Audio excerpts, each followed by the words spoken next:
자, 케이스를 제가 좀 더 중요한 거 위주로 먼저 볼게요. 3번 케이스는 좀 넘어가고 있다 얘기하고 4번 케이스 먼저 보겠습니다. 3번 케이스는 첫 번째 봤던 케이스랑 되게 유사해요. 내용도. 자, 네 번째 케이스. 아까 보셨던 그 두 번째 재무제표 그 회사예요. 본인이 유명한 유튜버로 개인적으로 활동을 해서 소득이 있고 사업자가 있어요. 그리고 쇼핑몰을 따로 운영하고 있어서 쇼핑몰 매출이 수십억씩 납니다. 근데 본인이 셀럽으로 활동을 하다 보니까 경영을 잘 몰라. 나이도 어려요. 그리고 근데 결정해야 될 게 너무 많고 그러다 보니까 직원들 고생하니까 하자는 대로 해주다가 쇼핑몰이 엉망이 된 거예요.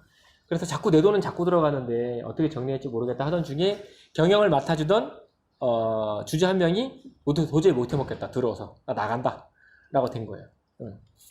그래서 보시면 요까지 하고 잠깐 쉴게요. 이거는 지금까지 보셨던 케이스와 니즈가 약간 달라요. 단순히 세금을 줄이거나 비용을 줄이는 목적이 아니라 본인이 유명세가 있기 때문에 안전해야 되고 그리고 나 잘 모르기 때문에 뭔가 좀 이렇게 누군가 안정되게 잘 운영해줬으면 좋겠는데 내가 결정을 못 하겠다는 거예요. 벼락 맞은 것처럼. 그래서 수입은 높은 편인데 경영관리가 전혀 안 돼서 모르겠어요. 그리고 기존 동업자 지분을 줘야 되는데 이 사람이 자꾸 돈을 몇 억 달라 그래요. 근데 자꾸 얘기하니까 감정 싸움만 커져요. 어떻게 해요? 되게 심각한 문제잖아요.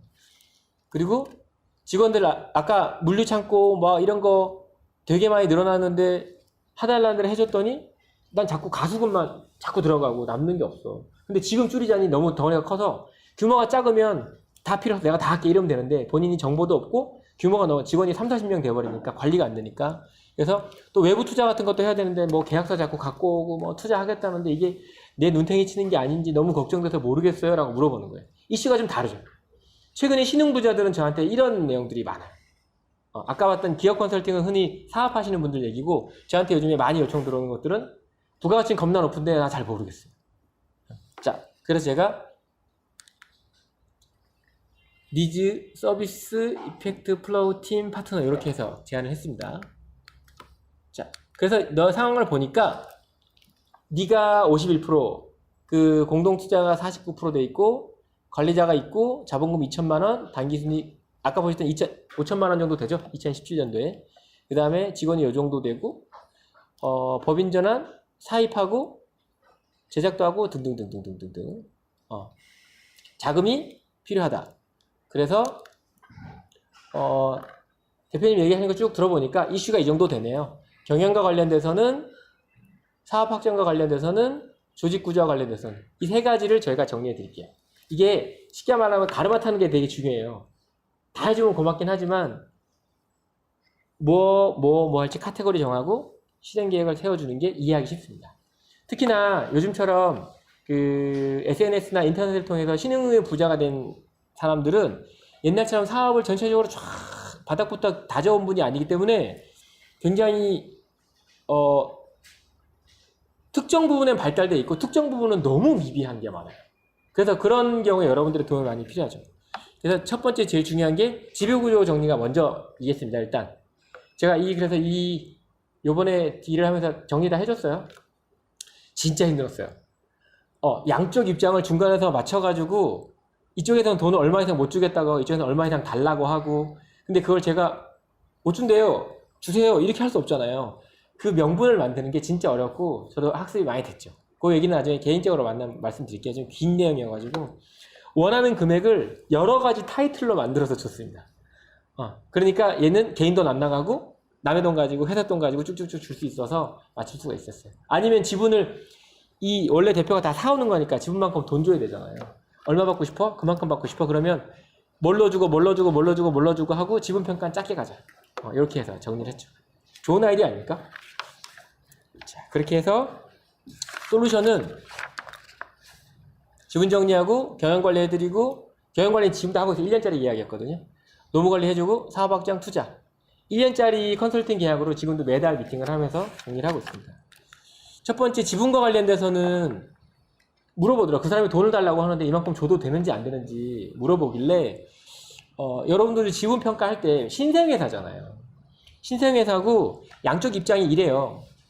법인으로 이제 만든 지 1년밖에 안 된 회사이기 때문에 지분을 평가하기에는 이익이나 이런 것들이 너무 근거가 없다. 그러니까 액면가에 그냥 할증 정도 붙여서 주면 되는 거 아니냐 라는 얘기.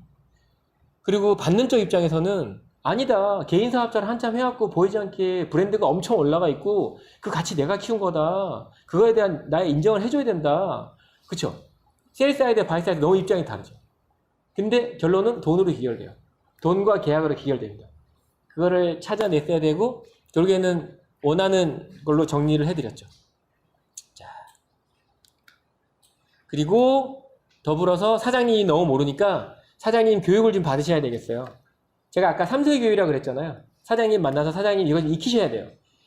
직원들이 어떤 요구를 하거나 지시를 할 때 사장님이 얘기를 하면 알아야 돼요. 몇 번 얘기를 했는데도 한두 번 교육받더니 징징징 그래가지고 진행을 이제 못하고 있어요. 맨날 해외 다니고 놀러 다니고. 그래도 교육까지 진행하고 각종 계약서 검토하고 이제 지분 투자 들어온다 그래서 M&A 보고 있고 법률 검토, 퇴직금 등등등 진행하고 있죠. 그래서 요거를 2달 안에 끝내고 나머지는 관리 10개월 동안 해서 1년짜리로 컨설팅 하시죠 라고 얘기를 했습니다. 그래서 뭐 실제로 저희가 이 프로젝트에 참여했던 저희 팀들이고요. 저희는 그 법무법인, 대형 법무법인 또 개인이 하는 법무법인하고 그 다음에 그 노무하고 회계사들하고는 같이 아예 팀으로 인양해서 집 다 진행을 하고 있고 저 혼자 할 수 없는 일이기 때문에 제대로 된 수고비를 지불하고 일을 하는 게 맞다고 생각을 하고 그래야 문제가 없어요. 싼 게 비지떡이라고 대충 해줬다가는 나중에 큰일 납니다. 특히 회사가 크고 밸류가 높은 회사일수록 대충 해줬다가는 그때는 싸게 해서 고마워하지만 나중에 좋은 소리 별로 못해요. 제대로